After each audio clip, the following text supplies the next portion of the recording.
राधे राधे। जय श्री कृष्णा। मार्गशीर्ष मासे अघन मासे का कृष्ण पक्षे तृतीयो तृतीयो तिथि तृतीय तिथि में श्रीमद् भागवत महापुराण अध्याय 69 में आप सभी का हार्दिक अभिनंदन है। आप सभी का स्वागत है। श्रीमद् भागवत पुराण कथा अध्याय 69 देव ऋषि नारद जी का भगवान की चर्या देखना।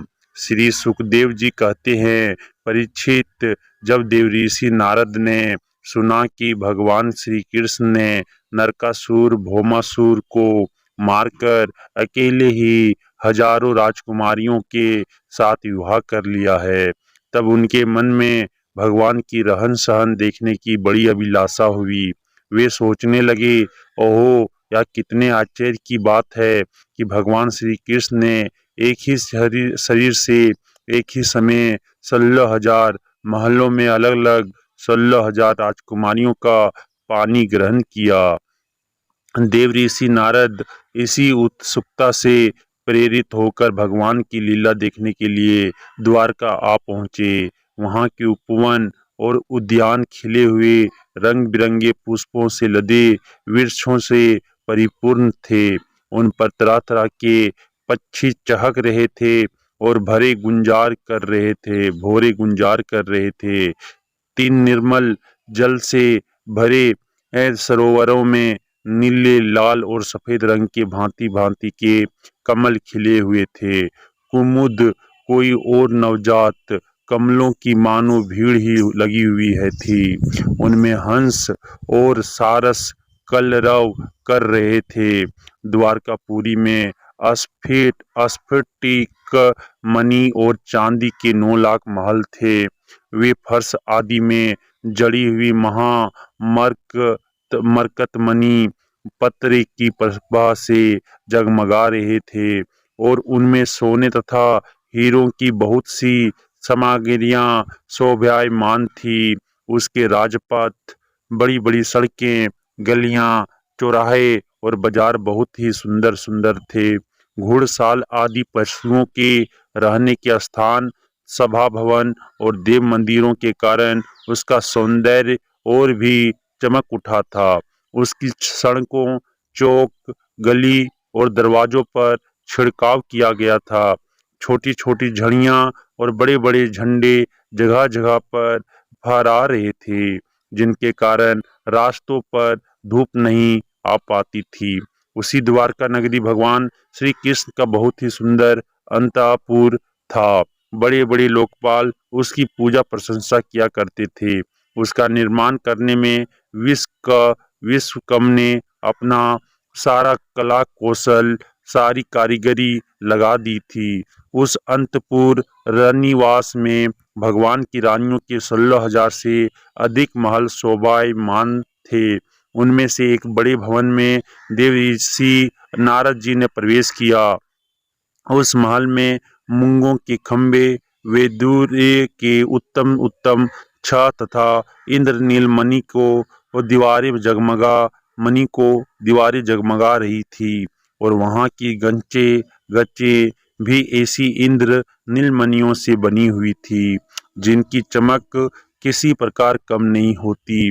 विश्वकर्मा ने बहुत से ऐसे चंदोवे बना रखे थे, जिनमें मोती की लड़ियों की झालरें लटक रही थी। हाथी दांत के बने हुए आसन और पलंग थे, जिनमें श्रेष्ठ श्रेष्ठ मणि जड़ी हुई थी। बहुत सी दासियां गले में सोने का हार पहने और सुंदर वंखों से सुसज्जित होकर तथा बहुत से सेवक भी जामा पगड़ी और सुंदर सुंदर वस्त्र पहने तथा जड़ाव कुंडल धारण किए अपने अपने काम में व्यस्त थे और महल की शोभा बढ़ा रहे थे। अनेकों रत्न प्रदीप अपनी जगमगा हट से उसका अंधकार दूर कर रहे थे। अगर की धूप देने के कारण झरोकों से धुआं निकल रहा था। उसे देखकर रंग बिरंगे मणिमय उन पर बैठे हुए मोर बादलों के भ्रम से कूक कूक कर नाचने लगते। देव ऋषि नारद जी ने देखा कि भगवान श्री कृष्ण उस महल को स्वामिनी रुक्मणी जी के साथ बैठे हुए हैं और वे अपने हाथों भगवान को सोने की डांडी वाले चेवर से हवा कर रही हैं। यद्यपि उस महल में रुक्मणी जी के समान ही गुण रूप अवस्था और वेशभूषा वाली सशस्त्रों दासियां भी हर समय विद्यमान रहती थी। नारद जी को देखते ही समस्त धार्मिकों मुकुटमणि भगवान श्री कृष्ण रुक्मणी जी के पलंग से सहसा उठ खड़े हुए। उन्होंने देव ऋषि नारद के उगल चरणों में मुकुट युक्त सिर से प्रणाम किया और हाथ जोड़कर उन्हें अपने आसन पर बैठाया। परीक्षित, इसमें संदेह नहीं कि भगवान श्री कृष्ण चराचर जगत के परम गुरु हैं और उनके चरणों का धोवन गंगा जल सारी जगत को पवित्र करने वाला है। फिर भी वे परम भक्त वत्सल और संतों के परम आदर्श उनके स्वामी है। उनका एक साधारण नाम ब्रह्मण्य देव भी है। वे ब्राह्मणों को ही अपना आराध्य देव मानते हैं। उनका यह नाम उनके गुण के अनुरूप एवं उचित ही है। तभी तो भगवान श्री कृष्ण ने स्वयं ही नारद जी के पांव पखारे और उनका चरणामृत अपने सिर पर धारण किया। नर शिरोमणि, नर की सखा सर्वदर्शी पुराण पुरुष भगवान नारायण ने शास्त्रोक्त विधि से देव ऋषि शिरोमणि भगवान नारद की पूजा की। इसके अमृत से भी मीठे किंतु थोड़े शब्दों में उनका स्वागत सत्कार किया और फिर कहा, प्रभु आप तो स्वयं समग्र अज्ञान वैराग्य धर्म अस श्री और वैश्वर्य से पूर्ण हैं। आपकी हम क्या सेवा करें। देव ऋषि नारद ने कहा, भगवान आप समस्त लोकों के एकमात्र स्वामी हैं। आपके लिए यह कोई नई बात नहीं है कि आप अपने भक्तजनों से प्रेम करते हैं और दुष्टों को दंड देते हैं। परमैश्वर्यी प्रभो, आपने जगत की स्थिति और रक्षा के द्वारा समस्त जीवों का कल्याण करने के लिए स्वेच्छा से अवतार ग्रहण किया है। भगवान, यह बात हम भली भांति जानते हैं। यह बड़े सौभाग्य की बात है कि आज मुझे आपके चरण कमलों के दर्शन हुए हैं। आपके ये चरण कमल संपूर्ण जनता को परम साम मोक्ष देने में समर्थ है। जिनके ज्ञान की कोई सीमा ही नहीं है, वे ब्रह्मा शंकर आदि सदा सर्वदा अपने हृदय में उनका चिंतन करते रहते हैं। वास्तव में वे श्री चरण ही संसार रूप कुएं में गिरे हुए लोगों को बाहर निकालने के लिए अवलंबन हैं। आप ही ऐसी कृपा कीजिए कि आपके उन चरण कमलों की स्मृति सर्वदा बनी रहे और मैं चाहे जहाँ जैसे रहूं उनके ध्यान में तन्मय रहूं। परीक्षित, इसके बाद देवऋषि नारद जी योगेश्वरों की भी ईश्वर भगवान श्री कृष्ण की योग्य माया का रहस्य जानने के लिए उनकी दूसरी पत्नी के महल में गए। वहां उन्होंने देखा कि भगवान श्री कृष्ण अपनी प्राण प्रिया और उद्धव जी के साथ चौसर खेल रहे हैं। वहां भी भगवान ने खड़े होकर उनका स्वागत किया, आसन पर बैठाया और विविध सामग्रियों द्वारा बड़ी भक्ति से उनकी अर्चा पूजा की। इसके बाद भगवान ने नारद जी से अनजान की तरह पूछा, आप यहाँ कब पधारे। आप तो परिपूर्ण आत्मा राम आपत काम हैं और हम लोग हैं अपूर्ण। ऐसी अवस्था में भला हम आपकी क्या सेवा कर सकते हैं। फिर भी ब्रह्म स्वरूप नारद जी, आप कुछ ना कुछ आज्ञा अवश्य कीजिए और हमें सेवा का अवसर देकर हमारा जन्म सफल कीजिए। नारद जी यह सब देख सुनकर चकित और विस्मित हो रहे थे। वे वहां से उठकर चुपचाप दूसरे महल में चले गए। उस महल में भी देवऋषि नारद ने देखा कि भगवान श्री कृष्ण अपने नन्हे नन्हे बच्चों को दुलार रहे हैं। वहां से फिर दूसरे महल में गए तो क्या देखते हैं कि भगवान श्री कृष्ण स्नान की तैयारी कर रहे हैं। इसी प्रकार देवऋषि नारद ने विभिन्न महलों में भगवान को भिन्न भिन्न कार्य करते देखा। कहीं वे यज्ञ कुंडों में हवन कर रहे हैं तो कहीं पंचम महायज्ञों से, पंच महायज्ञों से देवता आदि की आराधना कर रहे हैं। कहीं ब्राह्मण को भोजन करा रहे हैं तो कहीं यज्ञ का अवशेष स्वयं भोजन कर रहे हैं, कहीं संध्या कर रहे हैं तो कहीं मौन होकर यात्री का जप कर रहे हैं, कहीं हाथों में ढाल तलवार लेकर उनको चलाने के पेतरे बदल रहे हैं, कहीं घोड़े, हाथी अथवा रथ पर सवार होकर श्री कृष्ण विचरण कर रहे हैं, कहीं पलंग पर सो रहे हैं तो कहीं वंदी जन उनकी स्तुति कर रहे हैं। किसी महल में उद्धव आदि मंत्रियों के साथ किसी गंभीर विषय पर परामर्श कर रहे हैं तो कहीं उत्तमोत्तम वर्गांगनाओं से घिरकर जल क्रीड़ा कर रहे हैं, कहीं श्रेष्ठ ब्राह्मणों को वस्त्रभूषण से सुसज्जित गोवों का दान कर रहे हैं तो कहीं मंगलमय इतिहास पुराणों का श्रवण कर रहे हैं, कहीं किसी पली के महल में अपनी प्राण प्रिया के साथ हास्य विनोद की बातें करके हंस रहे हैं तो कहीं धर्म का सेवन कर रहे हैं, कहीं अर्थ का सेवन कर रहे हैं, धन संग्रह और धन वृद्धि के कार्य में लगे हुए हैं तो कहीं धर्मानुकूल गृहस्थोचित विषयों का उपभोग कर रहे हैं, कहीं एकांत में बैठकर प्रकृति से अतीत पुराण पुरुष का ध्यान कर रहे हैं तो कहीं गुरुजनों को इच्छित भोग सामग्री समर्पित करके उनकी सेवा शुश्रूषा कर रहे हैं। देवऋषि नारद ने देखा कि भगवान श्री कृष्ण किसी के साथ युद्ध की बात कर रहे हैं तो किसी साथ सनी दिखी, कहीं भगवान बलराम जी के साथ बैठकर सत्पुरुषों के कल्याण के बारे में विचार कर रहे हैं, कहीं उचित समय पर पुत्र और कन्याओं का उनके सदृश पत्नी और वरों के साथ बड़ी धूमधाम से विधिवत विवाह कर रहे हैं, कहीं घर से कन्याओं को विदा कर रहे हैं तो कहीं बुलाने की तैयारी में लगे हुए हैं। योगेश्वरेश्वर भगवान श्री कृष्ण के इन विराट उत्सव को देखकर सभी लोग विस्मित चकित हो जाते हैं, कहीं बड़े बड़े यज्ञों के द्वारा समस्त देवताओं का अजन पूजन और कहीं कुएं, बगीचे तथा मठ आदि बनवाकर इष्टापूर्त धर्म का आचरण कर रहे हैं, कहीं श्रेष्ठ आदवों से घिरे हुए सिंधु देशीय घोड़े पर चढ़कर मृगया कर रहे हैं तो और उसमें यज्ञ के लिए मैद पशुओं का ही वध कर रहे हैं, और कहीं प्रजा में तथा अंतपुर के महलों में वेश बदलकर छिपे रूप से सबका अभिप्राय जानने के लिए विचरण कर रहे हैं। क्यों ना हो भगवान योगेश्वर जो हैं।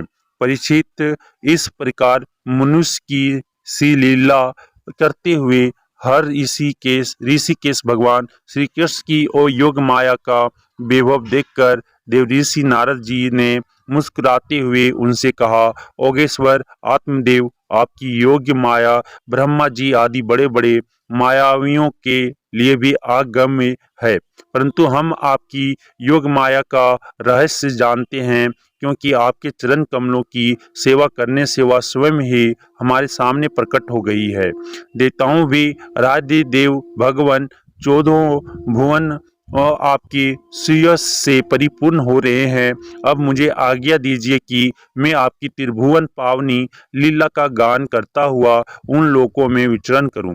भगवान श्री कृष्ण ने कहा, देवऋषि नारद जी, मैं ही धर्म का उपदेशक, पालन करने वाला और उसका अनुष्ठान करने वालों का अनुमोदन करता भी हूँ। इसलिए संसार को धर्म की शिक्षा देने के उद्देश्य से ही मैं इस प्रकार धर्म का आचरण करता हूँ। मेरे प्यारे पुत्र, तुम मेरी यह योग माया देखकर मोहित मत होना। श्री सुखदेव जी कहते हैं, इस प्रकार भगवान श्री कृष्ण गृहस्थों को पवित्र करने वाले श्रेष्ठ धर्मों का आचरण कर रहे थे। यद्यपि वे एक ही, फिर भी देवऋषि नारद जी ने उनको उनकी प्रत्येक पत्नी के महल में अलग अलग देखा। भगवान श्री कृष्ण की शक्ति अनंत है। उनकी योग माया का परम ऐश्वर्य बार बार देखकर देवऋषि नारद के विस्मय और कौतूहल की सीमा ना रही। द्वारका में भगवान श्री कृष्ण गृहस्थ की भांति ऐसा आचरण करते थे मानव धर्म, अर्थ और काम रूप पुरुषार्थों में उनकी बड़ी श्रद्धा हो। उन्होंने देव ऋषि नारद का बहुत सम्मान किया। वे अत्यंत प्रसन्न होकर भगवान का स्मरण करते हुए वहां से चले गए। राजन, भगवान नारायण सारे जगत के कल्याण के लिए अपनी अचिंत्य महाशक्ति योग माया को स्वीकार करते हैं और इस प्रकार मनुष्यों की सी लीला करते हैं। द्वारकापुरी में 16,000 से भी अधिक पत्नियां अपनी सल्लज एवं प्रेम भरी चितवन तथा मंद मंद मुस्कान से उनकी सेवा करती थी और वे उनके साथ व्यवहार करते थे। भगवान श्री कृष्ण ने जो लीलाएं की है उन्हें दूसरा कोई नहीं कर सकता। परीक्षित, वे विश्व की उत्पत्ति, स्थिति और प्रलय के परम कारण हैं। जो उनकी लीलाओं का गान श्रवण करने वालों का अनुमोदन करता है, उसे मोक्ष के मार्ग स्वरूप भगवान श्री कृष्ण के चरणों में परम प्रेममयी ही भक्ति प्राप्त हो जाती है। इति श्रीमद्भागवत पुराण महापुराण कथा अध्याय 69 समाप्तम। श्री कृष्ण चालीसा। दोहा। बंसी शोभित कर मधुर, नील जलद तन श्याम, अरुण अधर जनु विमफल, नयन कमल अभिराम। पूर्ण इंद्र अरविंद मुख, पीताम्बर शुभ साज, जन्म जय मनमोहन मदन छवि, कृष्ण चंद्र महाराज। चौपाई। जय अधुनंदन जय जगवंदन, जय वसुदेव देवकी नंदन, जय असुदा सुतनंद दुलारे, जय प्रभु भक्तन के दीर्घ तारे, जय नटनागर नागनथैया, कृष्ण कन्हैया धेनु चरैया। पुनी नक पर प्रभु गिरिवर धारो, आओ दीनन कष्ट निवारो। बंसी मधुर अधर धरी तेरो, होवे पूर्ण विनय आमेरो।